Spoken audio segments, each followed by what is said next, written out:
So the story about the Holden, it commenced around about 1946 when the General, as referred to General Motors, the USA company, built 3 prototypes to be purpose-built for the Australian conditions, and they basically introduced the first series of Holdens, referred to by the General as 48215, commonly referred to as the number 1 Holden, and later given the name FX Holden, and some people refer to them as humpies. The cars commenced to be coming off the production line at Fisherman's Bend, where they were first worked on in the later part of 1948, and the story commences an instant success, establishing plant and assembly stations in every state in Australia. The reason we bought this car was quite simple. The story is what got me to inquire, to get more photos of the car and its condition. It was a real barn find. It was a classic opportunity to buy a car that had only driven 14,000 miles with the only one registered owner. And when I walked up to the car, it was just incredible original condition. There were a few things wrong with the car. The car had been sitting for nearly 50 years, not driven too much. The mechanic from the dealership identified a problem with the engine. He recommissioned the fuel pump by re-kitting it. The car was explained as drivable, but in need of recommissioning because the brake pedal was firm. Also, the engine had a mysterious problem with engine oil coming into the water. This car was delivered in 1951 by the dealership Sexton and Green in Tenterfield. They were the Holden dealer, and they had the involvement not only at the time of the purchase of the car, or the initial purchase of the car, but the partnership of John Wilson and Graham Rossington that occurred in 1973 was also the year in which the first owner, the first original owner, Eileen Cusack, it was the year that she passed away. Now, the partners, Rossington and Wilson,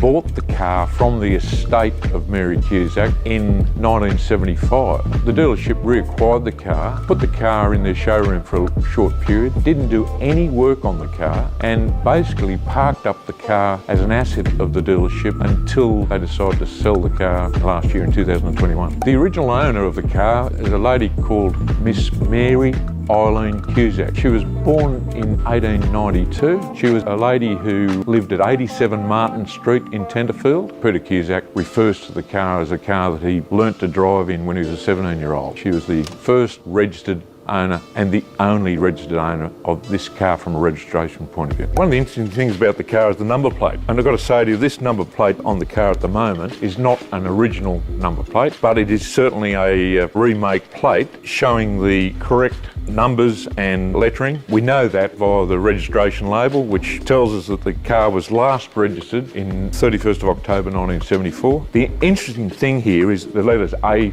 B, O tells us that the plate and the car came from Tenterfield, because that's an allocation of plates to the Tenterfield district. Now, the other interesting thing about the number, 512. Now, if we look at the year of the car, 1951, and the model of this car, 215, I put to you, how do you get the year, which is 4 digits, and the model, which is 3, into a combination of numbers? Well, it's quite easy. So you go 51, that's 1951. Then you go 215, well, it's model 215. Now, isn't that cute?